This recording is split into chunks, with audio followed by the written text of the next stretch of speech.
Olá, meus amigos. Começa agora o podcast Pode Falar Curitiba, apresentado por mim, Anderson Teixeira. É uma honra ter você aqui conosco. Muito obrigado por você estar aí conectado conosco para que a gente possa discutir os principais temas da nossa cidade, as principais coisas que acontecem na nossa cidade, Curitiba, e vamos trazer aqui pessoas que possam estar.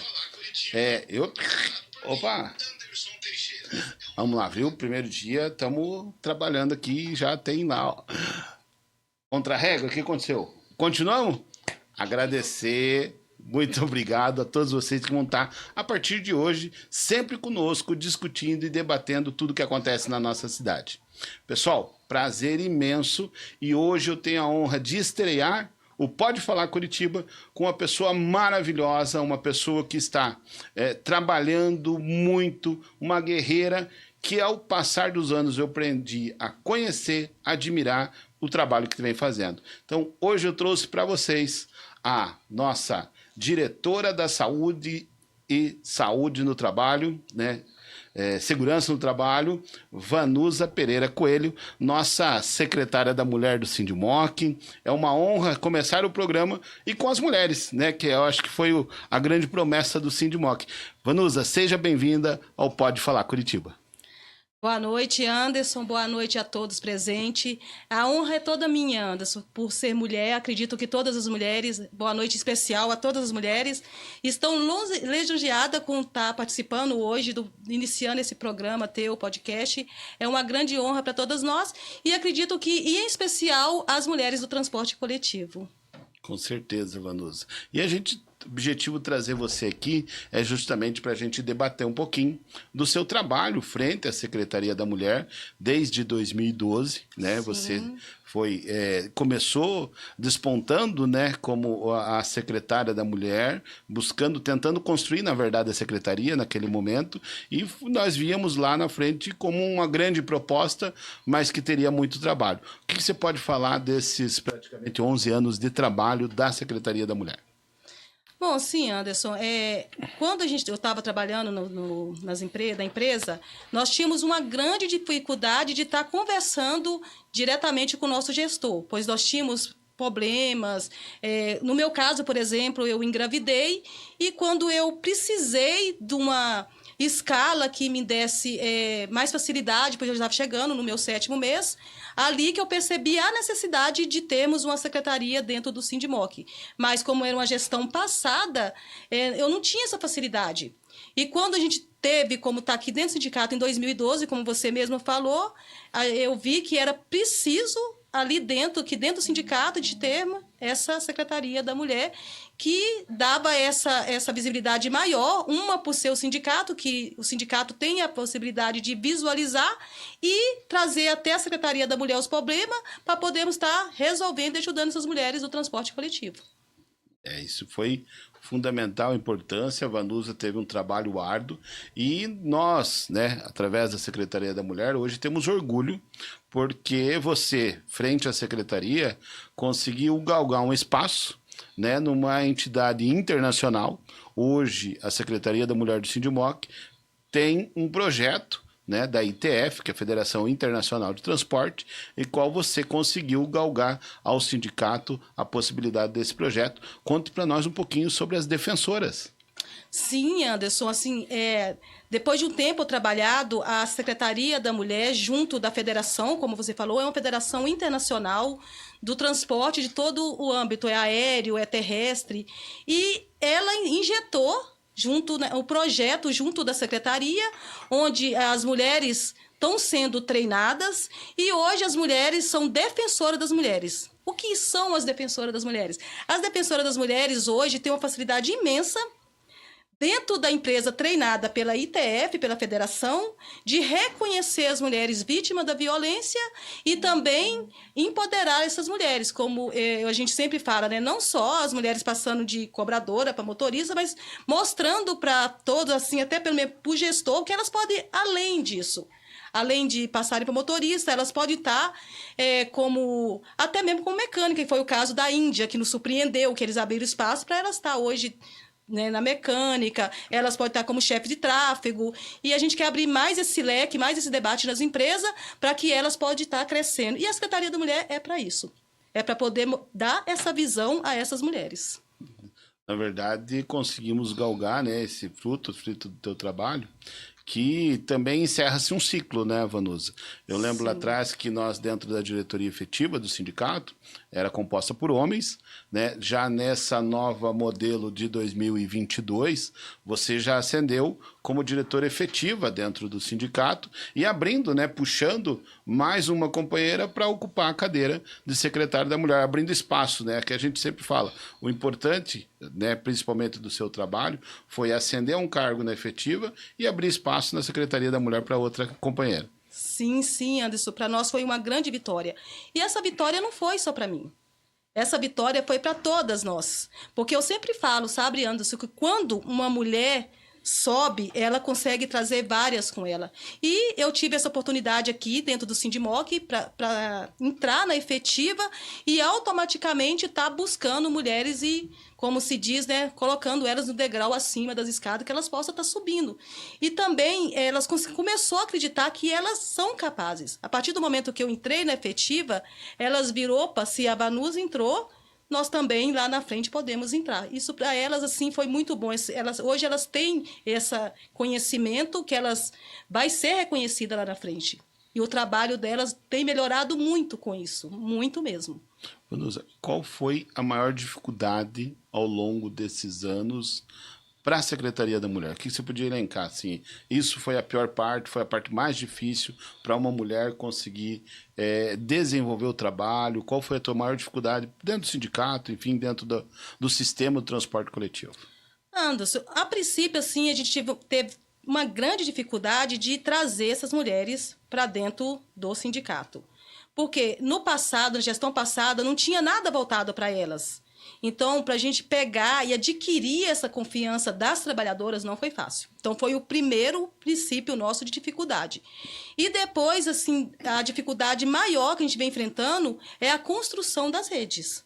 Porque nós precisamos de rede para nos auxiliar dentro da secretaria. No caso da violência, precisamos de ter um núcleo, um órgão lá fora que nos apoie, que veja que é necessário que aquela mulher chegou até nós, né? Ela não foi fácil ela chegar ali e a gente tem que encaminhar essas mulheres, né? Esse ponto, daqui a pouco nós vamos discutir um pouquinho mais. Eu quero pedir para vocês que estão nos acompanhando aí, mandem suas mensagens lá no meu Instagram, o Anderson Teixeira, sua pergunta, sua mensagem, mande para nós estar debatendo e discutindo aqui com a Vanusa e para que a gente possa estar interagindo. Então, manda sua mensagem no Instagram, o Anderson Teixeira, para que a gente possa debater, porque aqui no podcast Pode Falar Curitiba, você está com o microfone aberto, você também tem vez e voz aqui. Vanusa, uma dificuldade que eu vi que nós vivemos, além, né, de trazer as mulheres, fazer elas entenderem da necessidade, muitas vezes, que o sindicato está ali para ajudar, né, foi encontrar ajuda em outros órgãos para que pudesse dar a assistência ou dar guarida em alguns casos. E eu acho que o pior caso, a pior experiência que nós tivemos dentro da Secretaria da Mulher, e aí esse tema eu quero deixar para nós debatermos no segundo bloco, porque ele exige além de mais atenção, mas falar um pouquinho da dificuldade da assistência do governo que não faz a sua parte, né? Essa que é a grande verdade. Não só no caso da delegacia da mulher, onde nós tivemos problema, mas em que outros órgãos que a Secretaria da Mulher do Sindimoc já teve e que não conseguiu abrir espaço, um diálogo para o atendimento das mulheres. Sim. Anderson, assim, foram vários órgãos, né? Um deles é que falam-se muito sobre o transporte dessas mulheres para outra região, que elas teriam prioridade. E não foi isso que nós encontramos. Quando a gente precisou transportar uma mulher para outra cidade, e nós batemos ali em toda a burocracia, né? Ela já era resistente, já estava aqui 6 meses, mesmo sabendo que essa mulher foi violentada e grávida. Conte para nós um pouquinho da história, até para a gente situar o pessoal que está acompanhando aí, né? Não vamos trabalhar com os nomes das pessoas que foram atendidas, mas essa eu acho que vale a pena, Porque quando a gente vê campanha política, quando a gente pessoas estão falando em assistência às pessoas da nossa cidade, a gente vê que no discurso é muito bonito. Mas na prática, com vocês não foi, né? Vocês tiveram uma dificuldade muito grande quando tiveram um caso de uma companheira que precisava... Qual que era a história dela? Como ela chegou aqui? Então, gente, essa história, assim, me surpreendeu muito, porque essa companheira, ela chegou dentro do Sindimoc de uma forma muito, assim, triste. Para nós foi muito triste recebê-la daquela forma que ela chegou. Porque essa companheira, ela estava grávida de 6 meses, tinha sido violentada pelo marido dela, estava machucada psicologicamente. Mas eu digo que mais psicologicamente, porque ela chegou muito debilitada, com medo, sem confiança, e foi difícil enxergar ou trabalhar com ela. E essa companheira, ela estava no hospital, onde ela poderia ter recebido o apoio da assistente social, e pelo que eu entendi, ela não teve. E ela chegou até no sindicato, sabendo que lá no hospital, onde ela ficou machucada, ela já deveria ter recebido, Anderson. Sim. Todos os cuidados ali hospital, dentro. Então ela saiu, o hospital recebeu ela machucada, sabendo que tinha havido ocorrido uma violência doméstica com ela, e mesmo assim não foi acionada a polícia, não foi tido nenhum atendimento com ela, ou seja, dentro do próprio hospital, que já foi o primeiro a identificar esse problema e ninguém fez nada. Foi isso que aconteceu e encaminharam para cá, para a Secretaria da Mulher. Sim, sim. E o que mais me surpreendeu é que aquela assistente social que já era para dar para ela ali o suporte, que ela pudesse fazer o corpo de delito, tudo ali, não fez. E deixou com que essa mulher saísse sem um lugar fixo para ficar, sem lugar, praticamente na rua. E foi dessa forma que ela chegou à nossa secretaria. Infelizmente, quando ela chegou aqui, ela não tinha lugar para ir, que o marido estava fugindo do marido, na verdade, que já tinha sido espancada dentro de casa. A gente traz esse problema, é um assunto bem polêmico mesmo, essa situação, porque muitas vezes a gente fala, a mulher foi agredida e ela não faz nada. Mas a grande dificuldade que vocês encontraram, principalmente nesse caso, e com outro caso que nós vamos relatar daqui a pouquinho, eu acho que isso é o que nós precisamos rever na nossa cidade, né? Para que a gente possa ter um atendimento de qualidade que resolva o problema dessas pessoas. Ela, depois de ter que dormir na casa de amigos, diretores do sindicato, eu sei que foi isso que aconteceu, porque não tínhamos para onde encaminhá-la, né? Na fase não atenderam, enfim, não conseguiram nem a passagem, né? Uma cortesia de passagem para encaminhar ela para a cidade dela. Sim. E isso demorou praticamente 1 semana e meia, né? Mas, Anderson, foi quase 3 semanas de luta, levando ela em órgãos que estavam ali para apoiá-la e, de fato, a gente voltava sem ter uma luz. Como levá-la até lá? E lugares que nem eu falei que era para ter dado ela passagem, falava que por ela estar aqui há 6 meses, ela não tinha o direito. E já pessoas que estavam há 1 mês ali, homens, já estavam com a passagem na mão. O homem conseguia. Sim, ela não. Infelizmente, esse pensamento, né, que a gente precisa construir e modificar. Mas, depois de toda essa luta, encaminhamos ela para a cidade, né, da família dela. Sim. E ela conseguiu. E eu quero, mais uma vez, pedir para você, manda sua mensagem lá no Instagram, o Anderson Teixeira, manda sua pergunta que estamos aqui, vamos debater. O assunto é polêmico, mas é assim mesmo que nós queríamos começar o Pode Falar Curitiba. Todos os assuntos, independente da polêmica ou não. O importante é debater com você. E eu acho que nós vamos para o intervalo agora, produção, é isso? Vamos para o intervalinho? Então nós vamos para o intervalo e já voltamos. Estamos aqui na frente da Câmara Municipal de Curitiba, onde no dia 16, terça-feira, eles aprovaram uma moção de repúdio contra a fala do ministro Gilmar Mendes com relação a Curitiba ser fascista. Estes assuntos e muitos outros você vai poder falar, dar sua opinião no podcast Pode Falar Curitiba. Estamos no antigo Liceu do Ofício do Cid Cercado. Hoje, como você pode ver, completamente abandonado. Dinheiro público largado às traças. Você vê aqui muito lixo, vê muita coisa depedrada, as paredes estão todas pichadas, enfim. A gente precisa falar sobre isso. E é para esses assuntos que eu convido você a debater comigo no podcast Pode Falar Curitiba. Pessoal, eu vim aqui em frente à central de distribuição de combustíveis em Araucária, onde saem os caminhões para todo o Paraná, levando combustível, né, derivados do petróleo para todo o Paraná. E a minha pergunta que eu vim aqui para tentar entender, como que o combustível em Curitiba, onde nós temos uma demanda muito grande, é mais caro que em muitas cidades do interior, que ficam a 300, 400 quilômetros da capital, onde os caminhões carregam aqui e levam lá para essa cidade. A gente precisa entender. E eu quero, junto com você, debater esse tema no podcast Pode Falar Curitiba.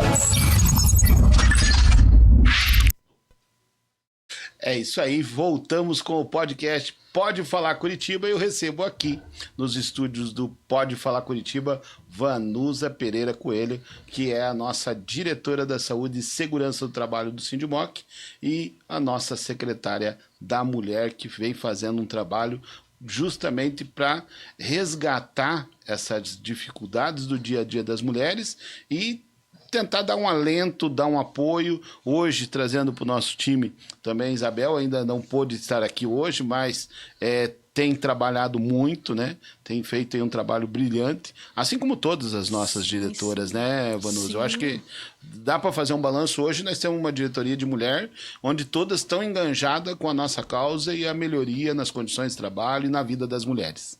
Sim, hoje temos mulheres que estão trabalhando na causa, na luta e, mais do que nunca, totalmente preparadas. A Isabel, quero parabenizar a Isabel. A Isabel está muito preparada para estar assumindo o cargo como secretária da Mulher. E, mais do que nunca, as mulheres da secretaria, elas estão preparadas, elas estão treinadas para saber reconhecer, como eu já falei, e até mesmo dar o suporte necessário para as mulheres do transporte. Foi um treinamento. Quanto tempo já teve esse treinamento? Então, Anderson, agora nós realizamos a terceira etapa, né, que foi agora em Curitiba, né, finalizando o treinamento, pegamos o certificado, para nós foi uma honra, né, hoje temos certificado de treinamento, e agora a gente vai começar a trabalhar, vai ter totalmente o suporte da ITF, que vai estar sempre acompanhando o nosso trabalho e ajudando no que for preciso.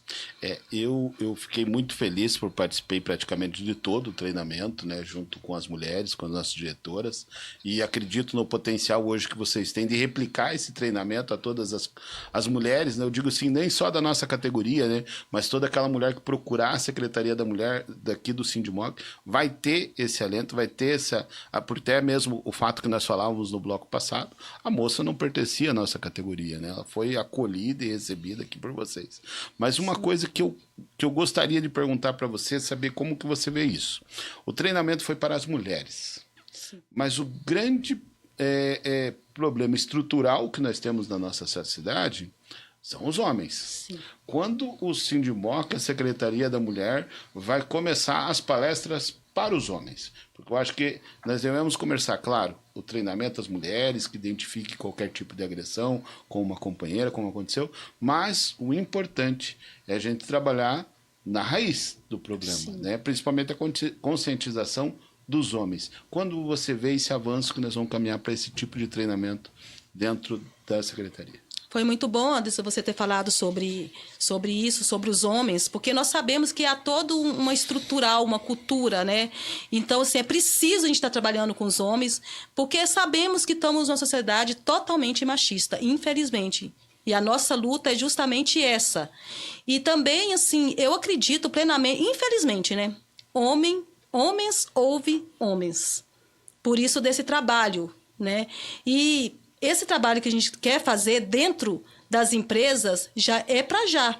Já estamos trabalhando em cima disso, pretendemos começar em todas as empresas, fazermos esse treinamento, trabalhar com eles, mostrar para eles a dificuldade dessas mulheres e também buscar homens para a luta. Porque a Secretaria da Mulher, a gente não queremos que seja só mulheres. Queremos também que tenha homens trabalhando conosco. Que eles venham, nos ajudem, se for o caso, ir, conversar, dialogar com o companheiro que está agredindo essa mulher. Que é um trabalho conjunto. E hoje já temos homens simpatizantes que trabalham conosco, que vem nos auxiliando, e é muito importante, é muito gratificante quando um homem se oferece para trabalhar na causa junto da Secretaria da Mulher. Você falando assim, eu me lembro muito da Neuralice, presidente do Sindicato das Secretárias, que ela sempre me fala, Anderson, nós temos que fazer a campanha eles por elas, porque o homem escuta o homem. Então, quanto mais homem a gente tiver engajado no projeto das defensoras, com certeza o impacto na sociedade é maior. É um trabalho de formiguinha, a gente sabe que é isso, Sim. mas eu acredito que a conscientização ela vem caminhando, nós temos que fazer a nossa parte, e a Secretaria da Mulher hoje do Sindimoc ganha destaque internacional pelo trabalho que vocês estão fazendo. A gente tem que parabenizar a todas as nossas diretoras, em seu nome, claro, desse trabalho que vocês estão fazendo.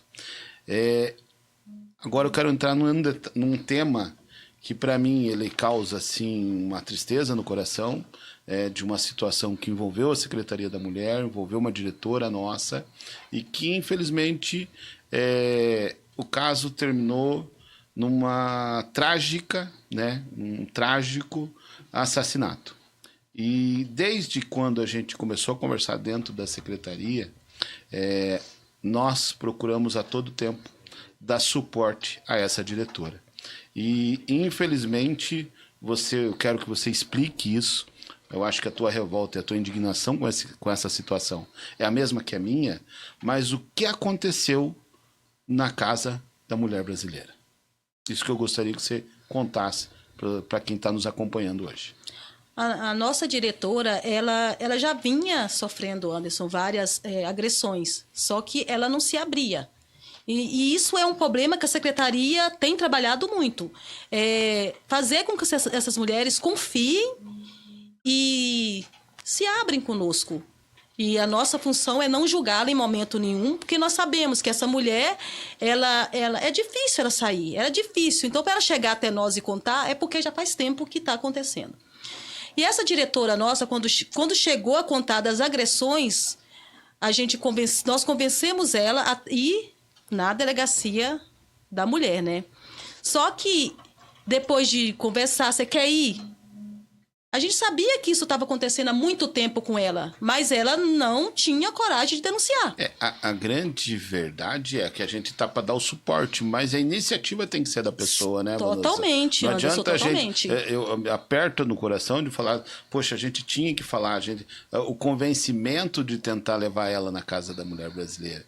E quando nós conseguimos, eu acho que foi aí que é o que mais machuca hoje em dia você refletir, Sim. O que aconteceu lá. E aí isso é importante a gente mostrar aqui, falar que medidas nós vamos tomar, o que a Secretaria da Mulher do Sindimoc vai tomar, você vai tomar como diretora nossa, é referente ao que aconteceu. Porque o que aconteceu foi um caso que você... como você julga esse caso que aconteceu lá dentro da delegacia? Anderson, foi péssimo. Eu julgo atendimento péssimo. Quando você sai com a mulher vítima de violência, fragilizada, que não foi fácil você convencer essa mulher, e chega ali dentro, e você é tratado de forma que a nossa companheira foi ali, é deprimente. Uma companheira que chega ali fragilizada e que um policial chama ela na metade do caminho, nem até o guichê, e fala qual que é o seu caso, na frente de todo mundo, é doloroso para essa mulher falar. Se abrir para ele em particular já é difícil. Você imagina no meio ali da sala ter que falar, eu vim fazer uma denúncia. Esse policial não teve nem capacidade de chamar ela até a cabine. Ele começou a investigação dela no meio da sala. Então, assim, é péssimo, sabe? É muito triste a forma que ela foi atendida ali. Depois dessa parte, né, onde o policial chamou ela no meio da sala, teve desdobramento. Não ficou por aí o descaso, né? E depois, ela foi atendida, não foi? Como que aconteceu? Então, Anderson, depois que ela chegou até ali, que ela falou que tinha sofrido a violência, ela frente de várias pessoas que estavam esperando para o atendimento, outras mulheres e homens que estavam acompanhando, ele chamou ela até o guichê. Então, ali ela começou a falar, ele já mandou ela para outro guichê, que era mulher. Então, eu pensei assim, bom, menos mal, é mulher. Mulher tratando com mulher é mais fácil de lidar. Quando ela começou a ser atendida por essa policial, duas abaixaram ali para pegar café e começaram a cantar, debochar. Mulheres. Se de dia a gente briga, à noite a gente se ama. Cantando, literalmente. Na verdade, né? Desfazendo daquela denúncia que ela vem ali, porque, enfim, brigaram, à noite depois fica Tudo na paz. Tudo na paz, como se diz, né? Tá aqui denunciando, mas nós sabemos que à noite vai ficar na paz. Não chegaram nem ouvi-la, né? Para saber de todo o trabalho que vocês já tinham feito ali, de conversar com ela, de falar com ela, e simplesmente pré-julgaram a situação. Sim. E isso, infelizmente, agora, recentemente, até nós vimos alguns órgãos da imprensa justamente fazendo matéria de várias, inúmeras denúncias que tem contra a Casa da Mulher Brasileira pelo mesmo caso. Então a gente sabe que é uma realidade, né, que Totalmente. aconteceu lá. E isso nos deixa indignado. Eu acredito que a Secretaria da Mulher, assim como o próprio Sindimoc, alguns diretores que ainda estão revoltados, por quê? Por que a gente está revoltado e por que eu sei que isso vai machucar minha pergunta, mas você acredita que se naquele dia ela tivesse tido um atendimento decente e coerente, hoje ela estaria morta? Não. Não estaria, Anderson. Não estaria porque ela foi ali pedindo socorro. A nossa companheira chegou ali fragilizada e achando uma forma de que pegasse ela pela mão e tirasse ela daquele círculo de violência que ela estava sofrendo. E era isso que nós, companheiras que estavam acompanhando, gostaríamos de que fizesse. E não aconteceu. Se ela fosse acolhida, fosse atendida, a pessoa que, né, os desdobramentos não cabe a nós, porque o crime ainda está sendo investigado, né, pela polícia, mas a gente sabe que se ela não estivesse na casa onde ela foi assassinada, e ela poderia não estar se ela tivesse tido um atendimento eficiente na Casa da Mulher. Então, eu acredito, qual vai ser o procedimento que vocês vão estar tomando com relação a essa situação? Então, Anderson, nós já fizemos a denúncia, estamos chamando a atenção das redes sociais, de rádio e tudo mais para esse assunto, porque Rosilene deixa um legado, né? Que ela, né? Que outras mulheres não passam. A luta da nossa companheira já era para que mulheres não morressem da forma que ela morreu. Ela era uma ativista. Ela lutava para isso todos os dias. Ela treinava para saber abordar essas mulheres. E ela vivia falando que ela queria falar um dia na televisão, que ela queria brigar. Então, hoje, nós temos a obrigação de brigar por essa companheira. Então, já fizemos denúncia, vamos levar até a corregedoria e vamos para cima. Porque vamos fazer juízo ao sonho da nossa amiga. E nós não podemos permitir que mais mulheres vejam aí, aconteça com mais mulheres o que aconteceu com ela. Se a gente pode impedir, a gente tem que fazer a diferença. Sim. Temos a obrigação. Vanusa, parabéns a todas as mulheres da nossa diretoria que têm feito esse trabalho, que têm acompanhado. A você pela tua dedicação, né, pelo espaço que você conseguiu adquirir, não só dentro do Sindimoc, mas hoje internacionalmente. Temos aí viagens para o futuro, né? Teve uma integração agora, semana passada, com o pessoal da Índia, aonde tanto? Da Índia, mulheres da Índia, mulheres do Bogotá, mulheres da Suécia, mulheres do país inteiro. O trabalho delas o mundo inteiro, né, falando sobre as mulheres. As mulheres. Em especial do transporte, né, Anderson? Então, que a nossa companheira Rosilene seja eternizada na Secretaria da Mulher, que essa luta que vocês têm feito com ela não seja em vão e que a gente consiga atender o maior número de mulheres possível para tirar dessa violência que a gente vive hoje. Vanusa, obrigada pela sua participação. O podcast Pode Falar não termina aqui. Daqui a pouquinho aqui comigo o conselheiro do Tribunal de Contas, Fábio Camargo, para contar um pouquinho, balançar Curitiba e falar um pouquinho daqui do seu trabalho. Daqui a pouquinho, Pode Falar Curitiba com o conselheiro do Tribunal de Contas, doutor Fábio Camargo. Pessoal, eu vim aqui em frente à central de distribuição de combustíveis em Araucária, onde saem os caminhões para todo o Paraná, levando combustível, né, derivados do petróleo para todo o Paraná. E a minha pergunta que eu vim aqui para tentar entender, como que o combustível em Curitiba, onde nós temos uma demanda muito grande, é mais caro que em muitas cidades do interior, que ficam a 300, 400 quilômetros da capital, onde os caminhões carregam aqui e levam lá para essas cidades. A gente precisa entender.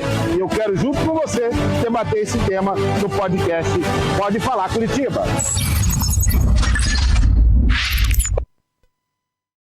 Estamos no antigo Liceu do Ofício do Sítio Cercado. Hoje, como você pode ver, completamente abandonado. Dinheiro público largado às traças. Você vê aqui muito lixo, vê muita coisa depedrada, as paredes estão todas pichadas, enfim. A gente precisa falar sobre isso. E é para esses assuntos que eu convido a você a debater comigo no podcast Pode Falar Curitiba.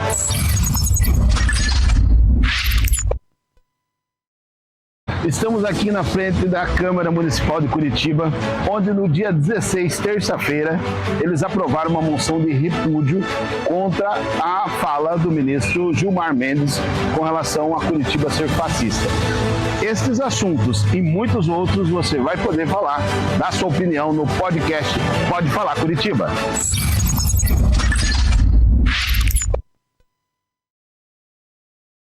Pessoal, eu vim aqui em frente à central de distribuição de combustíveis em Araucária, onde saem os caminhões para todo o Paraná, levando combustível, derivados do petróleo para todo o Paraná. E a minha pergunta que eu vim aqui para tentar entender, como que o combustível em Curitiba, onde nós temos uma demanda muito grande, é mais caro que em muitas cidades do interior, que ficam a 300, 400 quilômetros da capital, onde os caminhões carregam aqui e levam lá para essa cidade. A gente precisa entender. E eu quero, junto com você, debater esse tema no podcast Pode Falar Curitiba.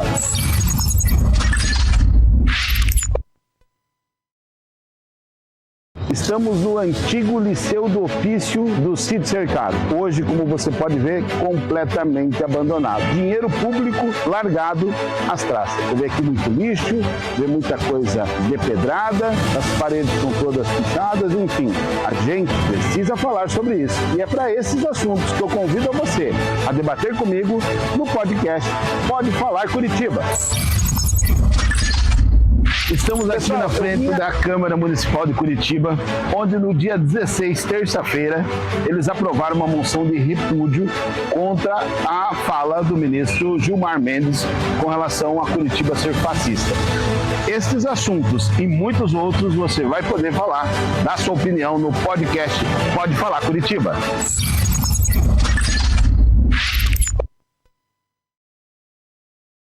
Estamos no antigo Liceu do Ofício do Sítio Cercado. Hoje, como você pode ver, completamente abandonado. Dinheiro público largado às traças. Você vê aqui muito lixo, vê muita coisa depedrada, as paredes estão todas pichadas, enfim. A gente precisa falar sobre isso. E é para esses assuntos que eu convido a você a debater comigo no podcast Pode Falar Curitiba. Pessoal, eu vim aqui em frente à central de distribuição de combustíveis em Araucária, onde saem os caminhões para todo o Paraná, levando combustível, derivados do petróleo para todo o Paraná. E a minha pergunta que eu vim aqui para tentar entender, como que o combustível em Curitiba, onde nós temos uma demanda muito grande, é mais caro que em muitas cidades do interior, que ficam a 300, 400 quilômetros da capital, onde os caminhões carregam aqui e levam lá para essa cidade. A gente precisa entender. E eu quero, junto com você, debater esse tema no podcast Pode Falar Curitiba. Voltamos ao vivo aqui, Pode Falar Curitiba, e eu tenho a honra de receber nos nossos estúdios, nada mais, nada menos, doutor Fábio Camargo, conselheiro do Tribunal de Contas, deputado estadual, vereador de Curitiba, e uma coisa que muito pouca gente sabe, prefeito de Curitiba. Não é verdade, meu querido amigo? Seja bem-vindo ao podcast Pode Falar. Opa, que prazer. Na realidade, quando você fala, pouca gente sabe, eu pensei que você ia vir com aquela... Meu amigo. Não, mas isso todo mundo sabe. Isso mesmo. E aí que vem. É um prazer, é uma honra estar aqui no sindicato. É uma casa de todos. Afinal de contas, é uma casa da harmonia, uma casa do respeito, uma casa da busca dos iguais. Então, quero te dizer, Anderson, cumprimentando a você, eu cumprimento a toda a família. Aqui a Maria que ela diz que é contra a regra, eu disse que é a favor da regra, né? E dizer que são funções, né? Não são cargo, são funções exercidas de representatividade, mas a função que você hoje exerce é aquela função da representatividade da luta, mas é a luta para não ter A luta. Exato. Então, é um prazer, uma honra estar aqui hoje com o amigo da legitimidade, da representatividade. Fábio, nessa vida, né, de representatividade que você teve, marcou, né, a Curitiba no seu trabalho como vereador. Você sempre foi um cara muito atuante em defesa dos mais pobres, né? Eu acho que essa é a nossa principal identidade entre o Anderson, o Fábio, porque essa luta por quem realmente necessita.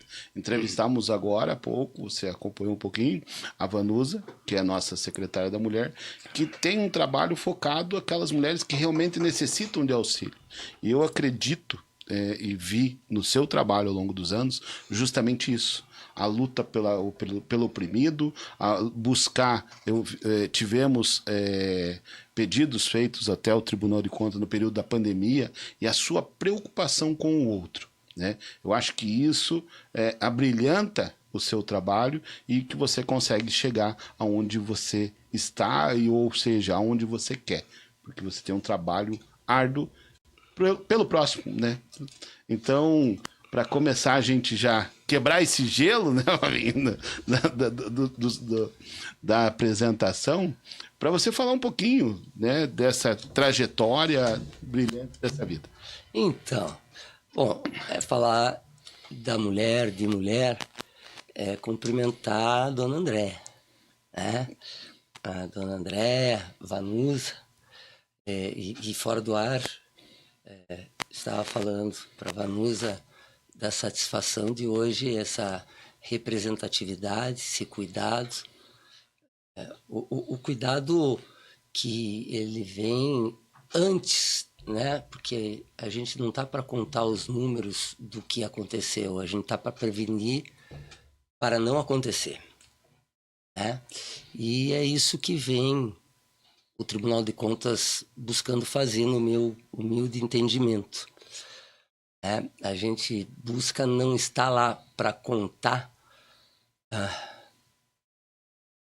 o que, infelizmente, eu costumo dizer por equívoco, não por dolo, não pela vontade do gestor, do administrador, enfim, de cometer algo de errado, mas por falta de conhecimento. E é aí que entra, pelo menos o que, né, a atualização. Eu digo que a gente não tem que buscar avançar, não tem que queimar a largada. A gente tem que buscar atualizar, não apontar o dedo, não criminalizar, como infelizmente houve num passado recente, mas que está sendo devidamente apurado e amenizado, mas tem que se atualizar, não se pode admitir e se acomodar, né? Para que a gente possa preparar as próximas gerações.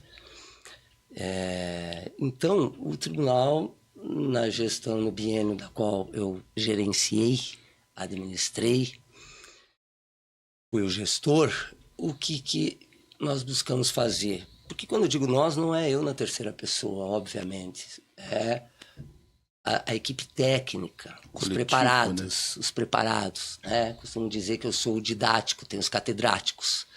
Então, o tribunal ele buscou capacitar, a capacitação que vocês fazem, né? Cada qual nas suas entidades, para a qual na sua representatividade. E é isso que vocês buscam fazer aqui para prevenção, né?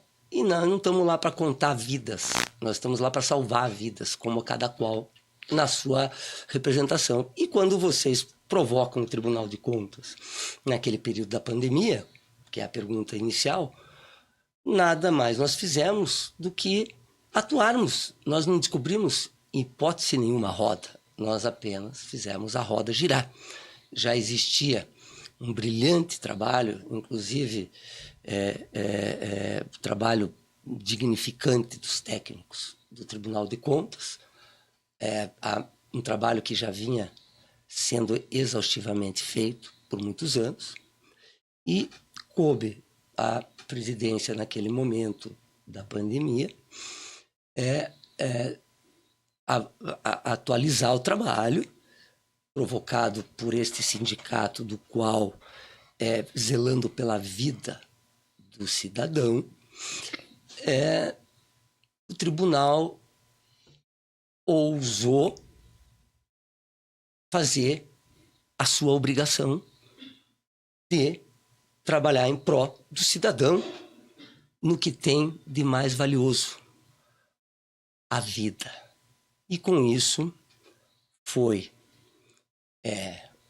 após ter sido muitas vezes orientado, e houve uma fiscalização muito efetiva naquele período para que se houvesse o distanciamento, que se houvesse a utilização das máscaras, as portas abertas e o número, né, de usuários dentro dos ônibus que contemplasse ali a segurança do cidadão. Claro, o sindicato, no momento que faz o pedido, a nossa preocupação maior é o nosso representado. Né? O trabalhador que estava ali exposto, né? Em momento algum os trabalhadores do transporte coletivo pararam suas atividades, né? Como trabalho essencial, fizemos o nosso trabalho, né? A nossa parte diante da pandemia, e esse alento, até eu fiz questão de começar por esse ponto, justamente para falar que a forma que foi conduzida trouxe a segurança no trabalho para os operadores que estavam ali exercendo a sua função, né, ajudando a sociedade a girar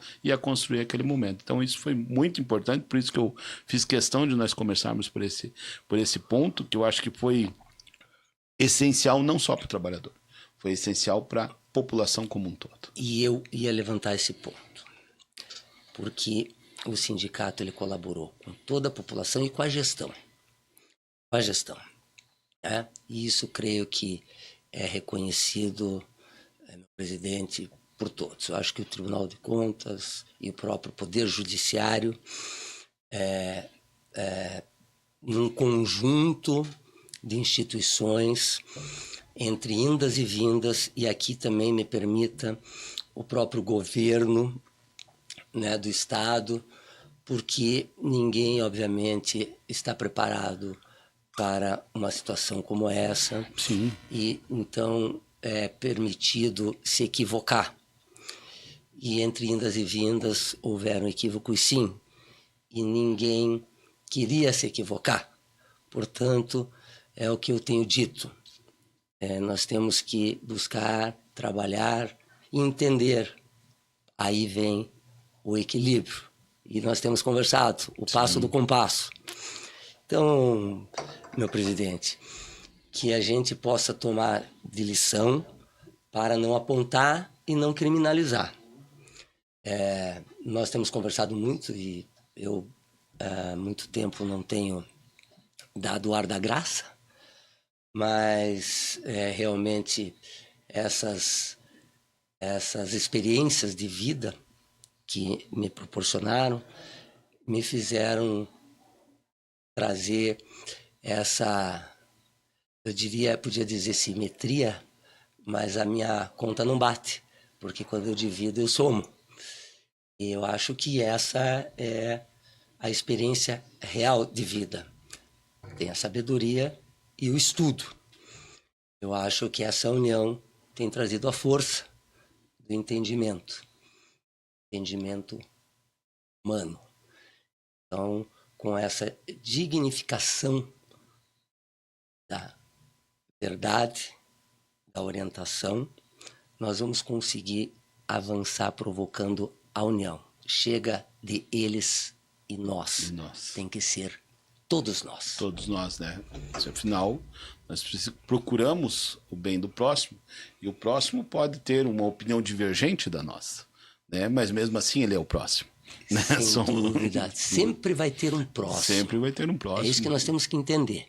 E se a gente apontar o dedo para trás, pode ser o quê? Nós seremos o próximo. Sim. Então, não há o que ficar tolerando. Nós temos que atualizar, mas sem criminalizar. É isso que nós temos que entender. E sim humanizar. Então, eu acho que essas lições, elas têm que servir para alguma coisa. E creio eu que isso está servindo. E quando a gente diz está avançando, a gente tem que entender, está atualizando. Atualizando. Sem queimar a largada. Verdade. Fábio, projetos que marcaram seu período na Assembleia Legislativa do Paraná. Veja, a gente sabe o quanto... Porque aprovar projeto, não fazendo parte de grupo de governo, é realmente uma tarefa que não é das mais fáceis. Então, a gente pode aqui apontar diversas propostas de projeto.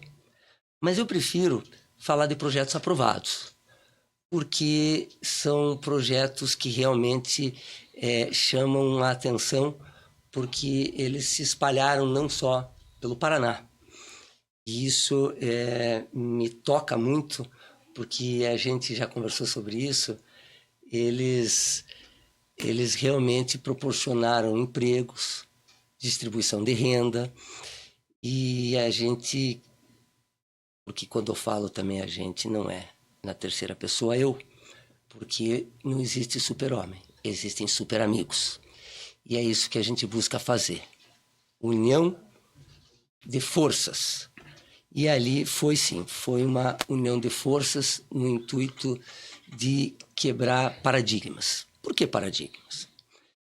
Eu vou iniciar um projeto muito, muito humano para a época e que hoje me salta aos olhos, que ainda se bate e debate. Algo tão simplista e, ao mesmo tempo, tão difícil de entender, né? Que as pessoas...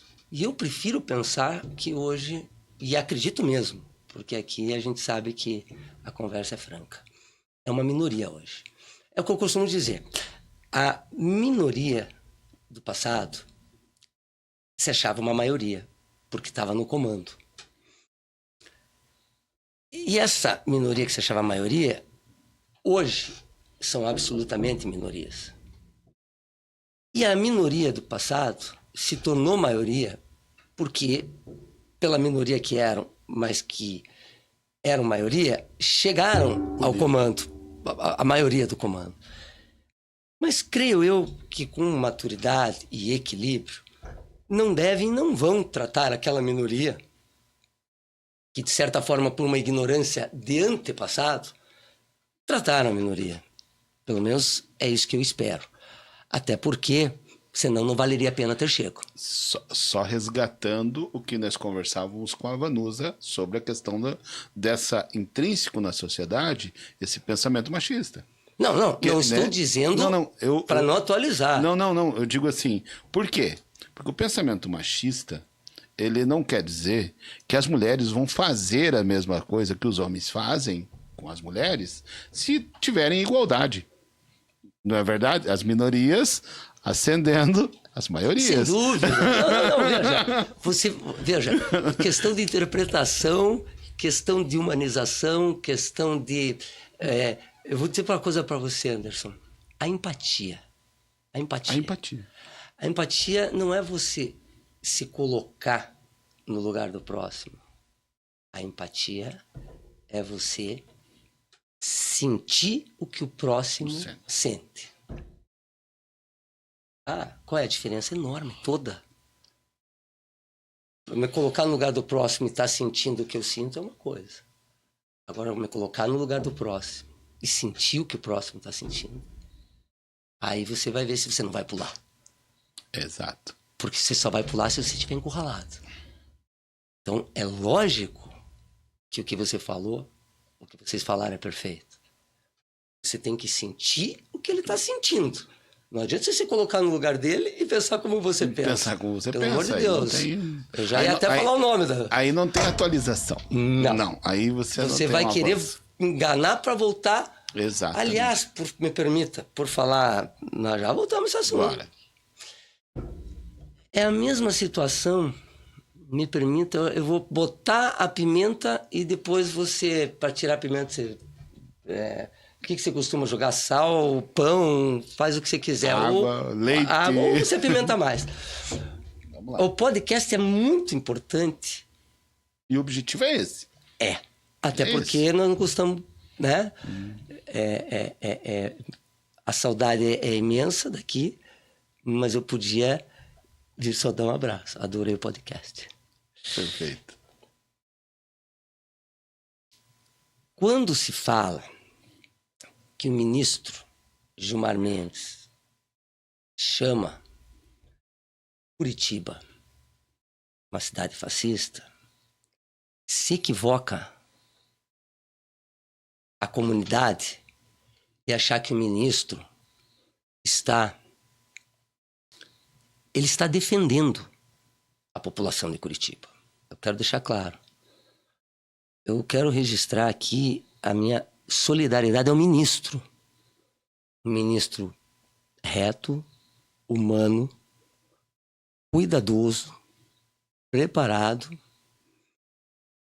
e preocupado com a maioria da minoria da sociedade curitibana, paranaense e brasileira.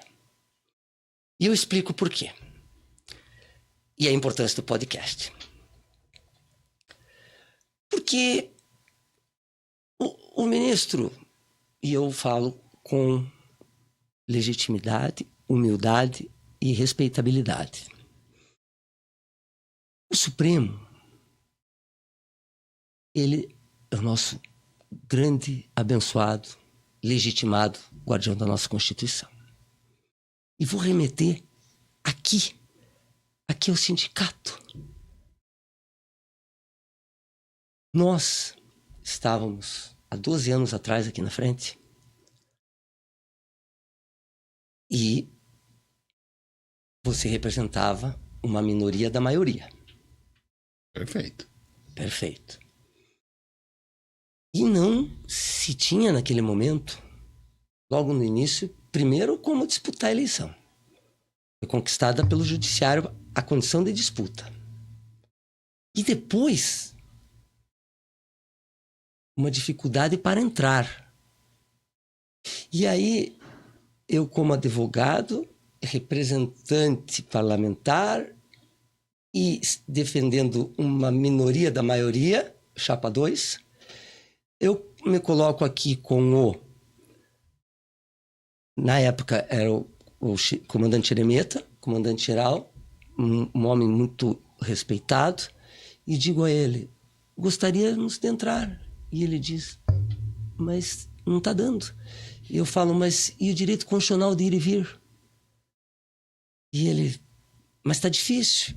E me remeto ao secretário-geral, Coronel Serpa, se eu não me engano. E a Constituição e o direito de ir e vir. E aí vem a tropa de choque. E o direito constitucional foi preservado. E veio a procuradora. E aí vem também o nosso respeito, e eu digo nosso, a população, porque aqui representa a população, também do outro lado. E a preservação da união do sindicato. Sim. E aí eu digo a você, quando um Supremo age, um Supremo sabe o que fala. Quando eu vou assumir o meu cargo legitimamente, por maioria absoluta da Assembleia, Sim. vem um equívoco. Um equívoco. Porque acontece. Sim. Todos nós nos equivocamos. Quando uma instância falha, vem uma outra instância. Quando essa instância falha, nós recorremos à maior instância. Eu entrei apenas com uma reclamação. Mas era apenas e era tudo. Que a Constituição não estaria sendo respeitada ou estava sendo equivocada. E o ministro Gilmar Mendes entende que ela estava sendo equivocada. Por quê? Porque haviam agentes públicos, que era uma minoria, estava desrespeitando a maioria.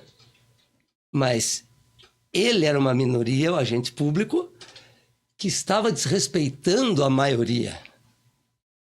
E aí eu retorno ao cargo. Sim. Porém, existia um outro recurso. E eu vou afastado de volta. Permanece o agente público. Aí eu recorro para o Supremo novamente. O ministro-presidente do Supremo, Ricardo Lewandowski, me retorna em reconsideração do Supremo. Ou seja, o Supremo entende que a gente, uma minoria Da República pode ter se equivocado e estava tolhendo o direito de uma maioria daqui teria eleito que estava sendo, de certa forma, deixada de lado por legítimos autoridades. E a palavra que o ministro Gilmar usou, se eu não me engano, era um gen fascista. E aí materializa que o Supremo, e através das palavras do ministro Gilmar Mendes, significa que eles estão de olho e cuidando ao povo paranaense. Assim, olha, vocês que ainda estão no poder de representatividade do judiciário, que são uma minoria, que ainda pensam como lá atrás no passado, se atualizem, porque o Supremo está cuidando aí da República, porque não é uma república. Vocês não são uma ilha. E por isso eu e você estamos aqui. Porque nós garantimos a você, representante, o direito de ir e vir, e por isso vocês estão aqui dentro. E eu estou lá dentro porque o Supremo, numa atitude humilde, respeitosa, humana e independente, me volta com 2 ministros absolutamente preparados, harmoniosos, e que, através de uma fala, estas redes sociais e esta forma de agir de uma minoria que pode ser interpretada assim, como fascista. Como fascista. Querem controlar a massa. Se é para apimentar, vão apimentar. De certa forma, então, é fascista e que estão fazendo. Mas nós não podemos. Mas são uma minoria. Mas não vamos entrar no jogo deles. Exato. Por quê? Porque na vida a gente não vai tratar eles como eles trataram a gente. Exato. E aqui, essa palavra vai de alguém que teve 294 processos, medidas postas e interpostas em diversas instâncias e em diversos tribunais, para quem fique claro e entenda, arquivadas. Por quê? Foram diversos magistrados que se equivocaram sob meu respeito, inclusive com denúncias anônimas. Se eu falar aqui os números dos meus processos, nós vamos ficar até amanhã. Se eu falar em recursos, até uma semana, um mês. E se eu falar sobre minha vida, talvez eu morra. Ou era para mim, né, ter desfalecido. O fato é que eu vivi para contar, e não para guerrear, mas para amar, para ser feliz o quanto puder repassar, sem brigar, mas harmonizar. Então, meu caro, eu quero dizer para aqueles que estão acompanhando, que estão se interessando, que a gente vai fazer também um podcast junto. Exato. Que vai trazer liberdade, espiritualidade e transversalidade. Mas isso nós vamos contar um pouquinho mais daqui a pouquinho, porque agora nós vamos pro intervalo e voltamos já já. Tem jabá? Opa! Ah, não. É eu falando mesmo. Ah, então tá bom. Voltamos. Pessoal, eu vim aqui em frente à central de distribuição de combustíveis em Araucária, onde saem os caminhões para todo o Paraná, levando combustível, né, derivados do petróleo para todo o Paraná. E a minha pergunta que eu vim aqui para tentar entender, como que o combustível em Curitiba, onde nós temos uma demanda muito grande, é mais caro que em muitas cidades do interior, que ficam a 300, 400 quilômetros da capital, onde os caminhões carregam aqui e levam lá para essa cidade. A gente precisa entender. E eu quero, junto com você, debater esse tema no podcast Pode Falar Curitiba. Estamos no antigo Liceu do Ofício do Cid Cercado. Hoje, como você pode ver, completamente abandonado. Dinheiro público largado às traças. Você vê aqui muito lixo, vê muita coisa depedrada, as paredes estão todas pichadas, enfim. A gente precisa falar sobre isso. E é para esses assuntos que eu convido a você a debater comigo no podcast Pode Falar Curitiba.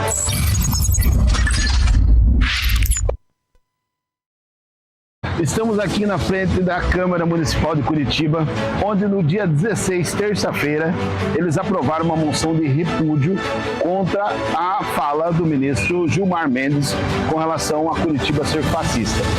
Estes assuntos e muitos outros você vai poder falar, dar sua opinião no podcast Pode Falar Curitiba.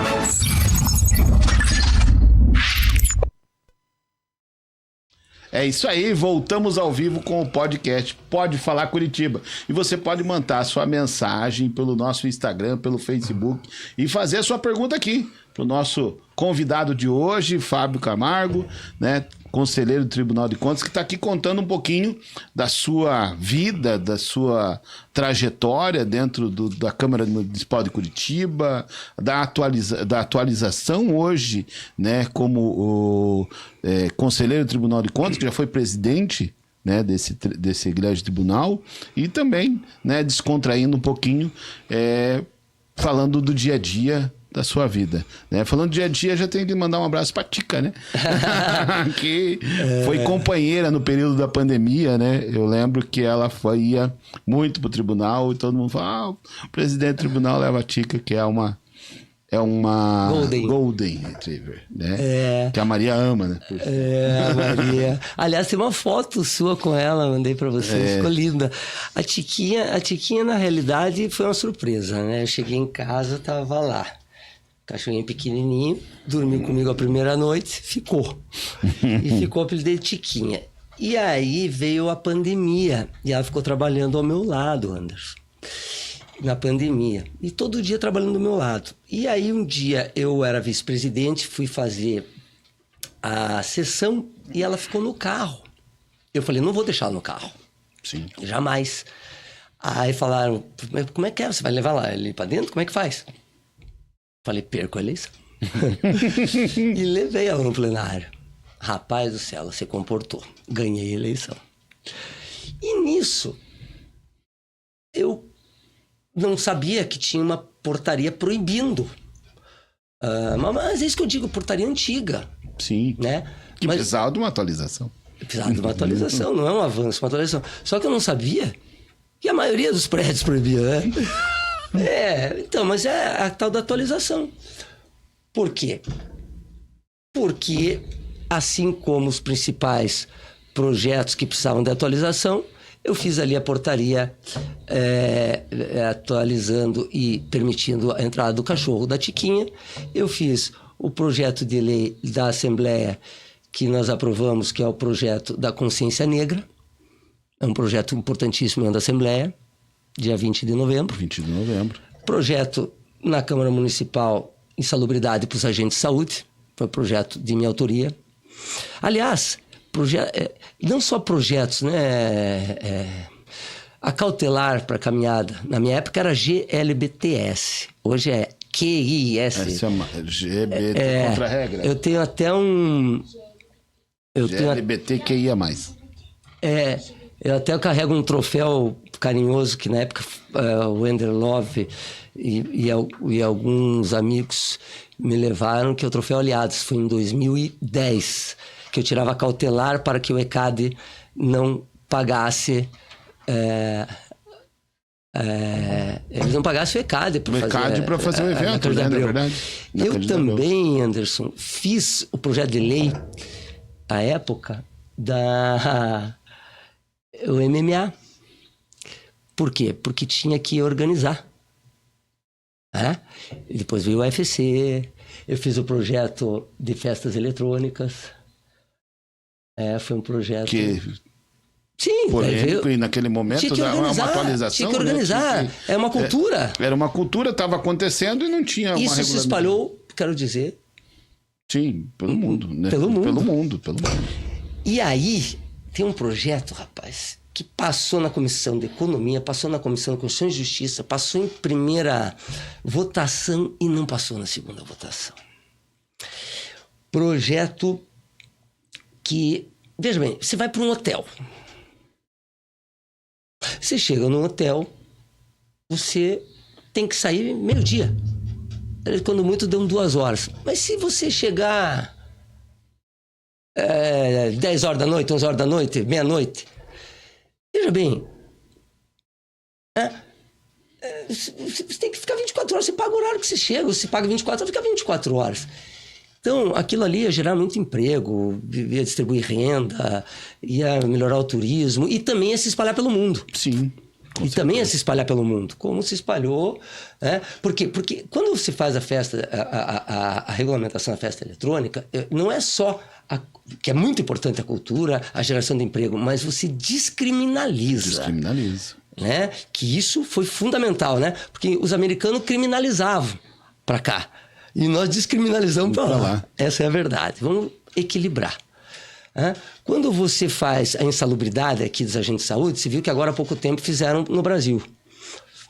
Vamos ser sinceros. Sim. Então, veja, você não vai mudar o mundo, mas você vai colaborar.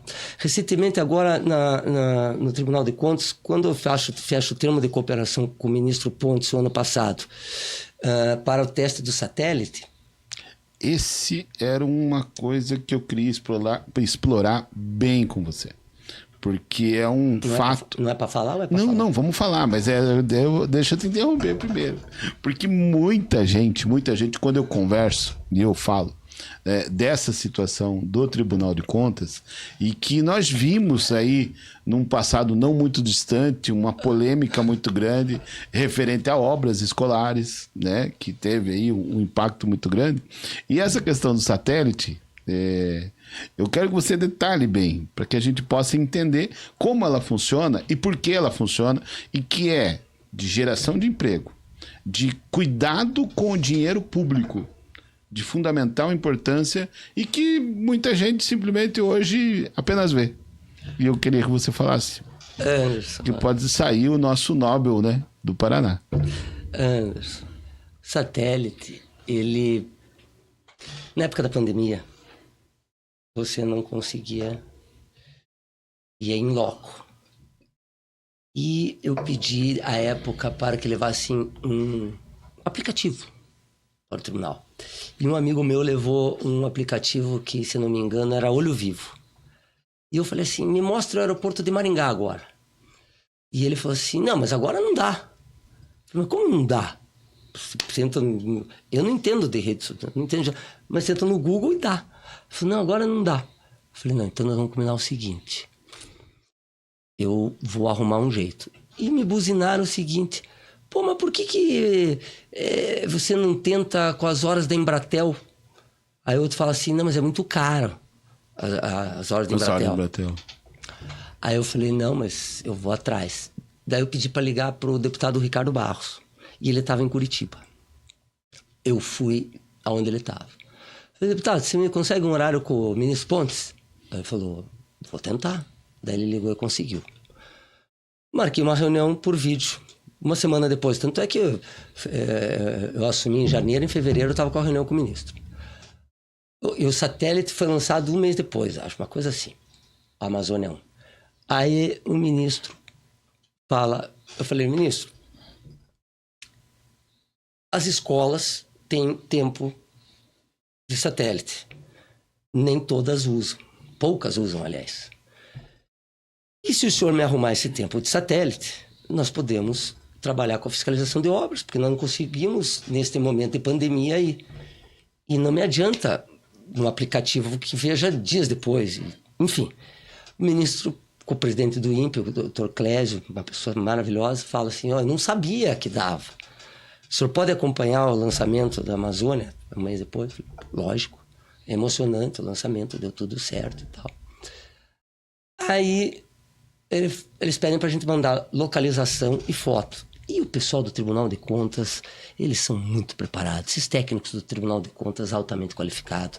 As informações são impecáveis. Realmente os técnicos são qualificadíssimos. E o que acontece? Mandam as fotos, mandam a localização. Acho que de início foram 5 obras. Estrada do Socavão, Aeroporto de Maringá, tinha um hospital em Francisco Beltrão. Foram 5 obras. Era para ir a linha verde, mas por algum motivo eu pedi, a foto não chegou. Uhum. Bom, o fato é que foram feitas os testes e a partir do momento que você orienta a obra por satélite, em tempo real, não paralisa a obra, acaba com o aditivo. Com isso, você deixa a obra, você deixa, o desemprego acaba, a empresa não vai falir, o dinheiro do cidadão é respeitado e vem aquela história que no começo a gente falou aqui. Você traz a paz social, acabou a ilusão. Porque o aditivo nada mais é do que aquela falta do equilíbrio financeiro. Vou te dar um exemplo claro do transporte, já que nós estamos aqui. A campanha que eu fiz para prefeito em 2008, aliás, aquela campanha eu levei 95 processos só naquele ano, eu não pude sair de casa. Se eu saísse, eu acho que... Meu Deus. O que acontece? Eu propus o monotrem. Por quê? Transporte próximo, ele acaba subsidiando o transporte longo. Sim. Básico. Então, o Interbairros, o Expresso... Vamos lá. O monotrem, na minha proposta, ele iria fazer o giro... Circular, em volta, que é o giro, dois, né? Que seria o giro, inclusive, pela BR... Ligando Campo Largo, Fazenda, Colombo... As regiões metropolitanas. As regiões metropolitanas. O Expresso, obviamente, mantém, isso é óbvio. E qual que era o projeto da prefeitura? Absurdo. Absurdo. E aqui vai um absurdo respeitoso, porque na época eu usei um termo que saiu na capa do jornal mais... que circulava aqui no estado do Paraná. É um termo pejorativo que eu usei. Por quê? Porque eu era muito jovem e porque realmente merecia. Porque eles gastaram dinheiro naquela época. Por que eles gastaram dinheiro? Eles gastaram dinheiro perfurando, porque eles faziam metrô. Metrô não tem como fazer em Curitiba. Para quem não é de Curitiba e está acompanhando o programa, aqui nós temos os rios. Sim. Então, para você poder... A nossa favor da regra está dizendo, a câmera é ali, porque eu olho ali para me ver. Eu olho ali para ver, eu sou do tempo antigo, como é que eu tô? Ali é, né? Então, você, para fazer o transporte, você tem que ver o histórico da cidade. E nós tínhamos um prefeito engenheiro. Então, um engenheiro, se não tem um historiador, que pelo menos saiba que buraco não pode. Porque se você cavar ali, o buraco fica mais embaixo. Sim. Né? Então, a gente tem que entender que o satélite, ele vai proporcionar o básico de respeito à sociedade. Um caso prático. O que aconteceu no aeroporto? Mais prático do Não. que isso. O que aconteceu no aeroporto de Maringá? O aeroporto de Maringá vinha de aditivo em aditivo em aditivo. Quando o satélite baixou, eu vou ser mais prático baixou, ainda. olhou. Resolveu, mas vou ser mais prático ainda. Só em teste foram economizados, de acordo com os números apresentados, agora eu vou olhar para a câmera certa, 155 milhões de reais. Só nos testes. Só em saúde. Que é tudo, saúde. Sim, em obras que teriam aditivos. 34 milhões de reais antecipados. Esse é o verdadeiro espetáculo do crescimento. Só existe um trabalho desse, até onde eu sei, Estados Unidos e Israel. Por quê? Você vai antecipar o problema e não contar quanto foi o problema.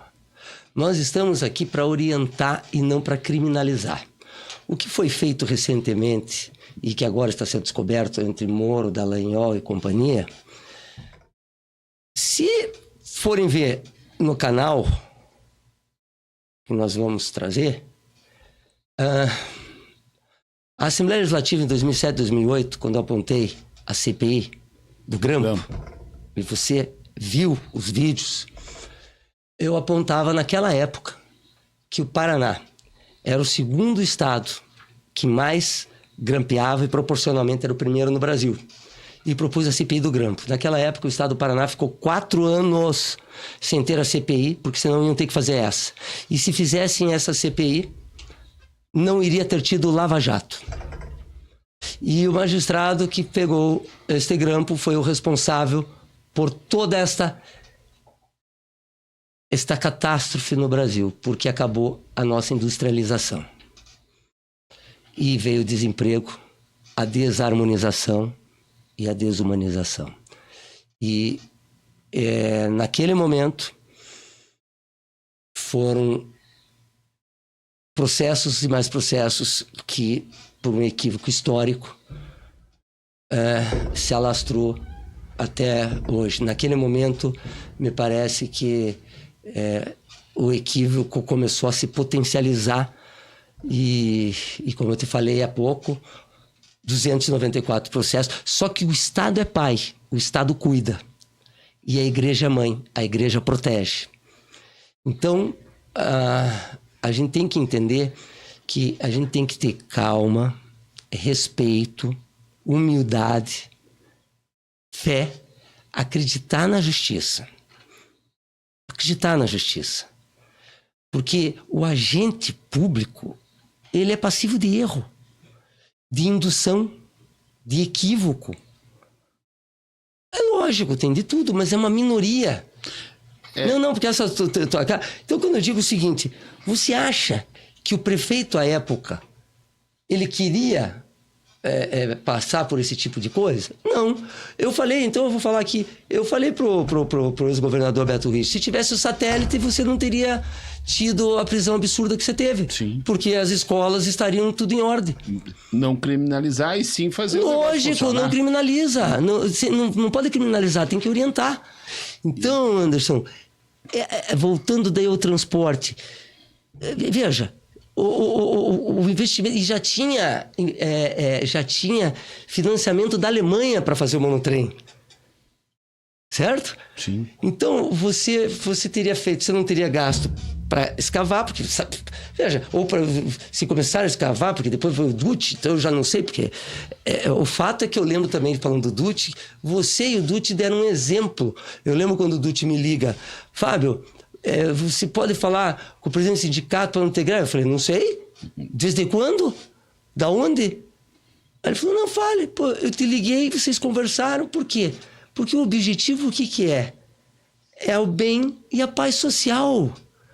Agora, se pega alguém que não, é briga, é greve, é paulada. Não, é humanização, é respeito, é consideração. Agora, tá certo que nós não conseguimos fazer o ajuste e foi a maior greve do Paraná. Né? Não, você já fez, veja, Anderson, quantas vezes amigo não faz pedido? Sim. Amigo faz intermediação.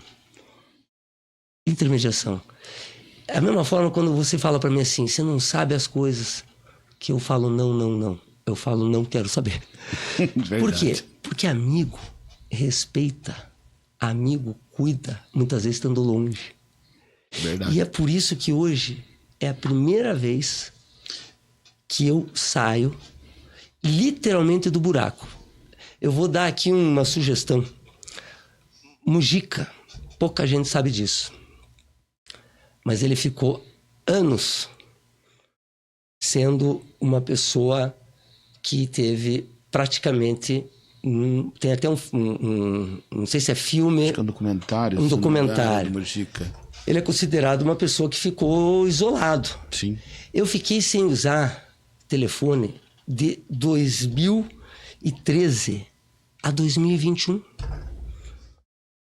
Eu perdi a digitalização. Literalmente. Por quê? Porque quando se tem essa continuidade de perseguição, para que você possa, não é viver, é sobreviver, você tem que abrir mão. Mas hoje eu tenho. Hoje minha filha, Micaela, passou no exame da ordem. Minha segunda filha, a mais velha, já me deu 2 netos. O do meio está no 3º ano de Direito. Assumi no Tribunal de Contas, antes de ser presidente, vice-presidente, presidente da primeira Câmara, a corregedoria. Proibi com os demais colegas, através de medida aprovada em pleno, denúncia anônima. Porque sou vítima de denúncia anônima, assim como tantos outros. Nós temos que preservar o sigilo, mas não admitir uma denúncia anônima. Porque não se pode pré-julgar algo que não se conhece, algo que não se materializa, porque o processo tem que ter capa e tem que ter a foto e o cachorro junto. O nosso ouvidor do tribunal, que fui eu que instalei a ouvidoria, já tinha sido aprovado, ele é gente nossa, não da República, mas da cidade industrial. O Patrick, que eu conheço há 15 anos, desde 15 anos de idade, 18 anos, que se formou comigo, que visitava 150 casas comigo 3 vezes por semana. Eu levei ao tribunal, ele se formou em Direito. Hoje ele participa com a CGU dando palestras. E é isso que é.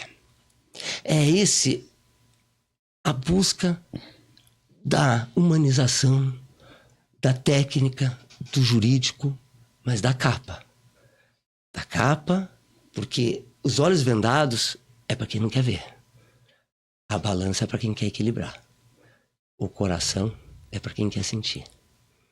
A alma é para quem realmente quer fazer uma cidade, um estado e um país melhor. Porque as pessoas não nascem no país.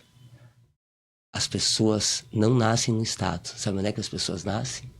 Aonde elas vivem. Onde elas vivem. No bairro. No Verdade. bairro está a sua venda, no bairro está a sua escola, Comércio. e a sua igreja. E por isso o transporte coletivo se parar para tudo. Porque é do bairro que nós saímos e pro bairro que nós voltamos. É isso aí, Fábio. Quero agradecer a todo mundo que está aí curtindo o podcast, curtindo aí, mandando suas mensagens, seja pelo Facebook. Agradecer a todo o público que está aí dedicando esse tempinho para nos ouvir, falar um pouquinho dos projetos, falar um pouquinho de Curitiba. Daqui a pouquinho eu vou fazer uma perguntinha bem picante para o nosso companheiro e amigo aqui, para que ele possa falar. E voltamos em breve, daqui a pouquinho. Estamos aqui na frente da Câmara Municipal de Curitiba, onde no dia 16, terça-feira, eles aprovaram uma moção de repúdio contra a fala do ministro Gilmar Mendes com relação a Curitiba ser fascista. Estes assuntos e muitos outros você vai poder falar, dar sua opinião no podcast Pode Falar Curitiba. Estamos no antigo Liceu do Ofício do Cid Cercado. Hoje, como você pode ver, completamente abandonado. Dinheiro público largado às traças. Você vê aqui muito lixo, vê muita coisa depedrada, as paredes estão todas pichadas, enfim. A gente precisa falar sobre isso. E é para esses assuntos que eu convido você a debater comigo no podcast Pode Falar Curitiba.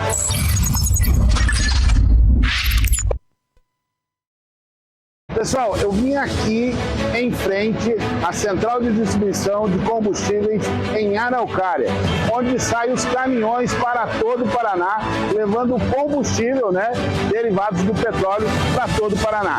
E a minha pergunta que eu vim aqui para tentar entender, como que o combustível em Curitiba, onde nós temos uma demanda muito grande, é mais caro que em muitas cidades do interior, que ficam a 300, 400 quilômetros da capital, onde os caminhões carregam aqui e levam lá para essa cidade. A gente precisa entender. E eu quero, junto com você, debater esse tema no podcast Pode Falar Curitiba. Pergunta é se eu tô vendendo caminhão, né? Porque você não escutou o que eu tava falando. É uma pergunta interessante. Enquanto a Câmara Municipal de Curitiba se dedica a aprovar moção de repúdio ao que o ministro do STF falou, Curitiba, para você entender, Fábio, eu estava lá no Centro de Distribuição de Combustíveis de Curitiba, lá em Araucária, onde o caminhão sai carregado de combustível para Curitiba, vem aqui e descarrega. 20 km, 30 km no máximo. Ele vai daqui a Ponta Grossa, 100 km, ida e volta, vazio, 200 km. Em Ponta Grossa, o combustível é mais barato que em Curitiba. Por quê? Boa pergunta. Por quê? Eu acho que esse tipo de situação é uma situação que o governo federal, e aliás, um governo federal que vem mostrando, pelo menos na última medida que eu vi, o presidente Lula interferindo. O presidente Lula, ele vem sendo um gestor. Ele vem sendo, pelo menos a nível de Petrobras, uma pessoa que vem atuando de forma... Eu quando fui gestor do Tribunal de Contas, eu falava o seguinte, eu só sei que não sei. Então eu busquei colocar os técnicos nos seus lugares, nas suas capacidades e explorando no bom sentido as suas qualidades. E eu vi que o presidente Lula tomou essas atitudes. Recentemente eu participei de um encontro e entendi que o preço do combustível deu uma guinada e aí falaram assim, porque pararam de roubar. Eu entendi que não é a forma de se comunicar, uma forma chula, uma forma degradante. Então, quando eu vejo uma moção de repúdio, eu acho que não é assim que nós vamos avançar. Eu acho que nós vamos avançar como você está fazendo assim, conversando, dialogando e deixando o homem trabalhar. É assim que eu vejo. Então, eu que sou um entusiasta da forma como as coisas vêm sendo trabalhadas, com a forma de gestão e não de politicagem. Eu mesmo, eu estava vendo o presidente na China, no Japão. Poxa, lá eles têm pouco território, né? Precisam da nossa alimentação. Porque nós aqui o que somos? Rico na alimentação, na plantação. Né? Então por que eles não podem trazer a indústria para cá? Sim. E a gente industrializa aqui, porque a gente...